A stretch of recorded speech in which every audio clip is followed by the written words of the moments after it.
Magandang araw po sa lahat. Ako po si Princess Charlotte T. Pascual, 18 years old mula sa Mabalacat City, Pampanga. Ang tungkol naman po sa aking pamilya ay ang aking ina po ay solo parent ever since 7 years old po ako up until right now 18 years old. Mula po sa 11 years po na yun, wala pong sustento na nagmumula po sa aking father, and may sarili na rin po kasi siyang family.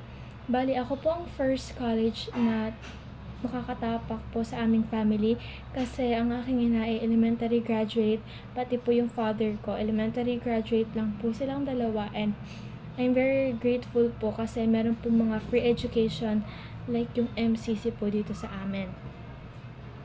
And only child lang po ako, which is kami lang po dalawa sa buhay ni mama ko, and ayoko na pong ipasa sa kanya yung burden na yung mga allowance ko po, transportation, and yung mga books, yung mga uniform po namin, ayoko na pong mapasa sa kanya lahat ng gastos.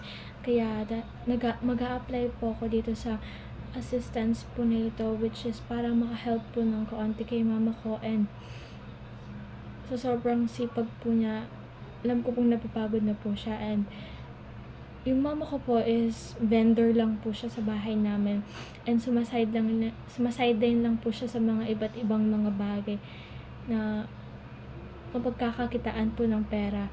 And dati pong sober yung mama ko sa LNT, and 21 years po siya doon, and nag-resign po siya last 2018, and up until now vendor na lang po siya. And yung kita po ng pagiging vendor po niya, hindi po ganun kasapat para sa aming dalawa kasi marami po kaming bills na binabayaran, and yung mga pagkain po namin, hindi po siya ganun kasapat.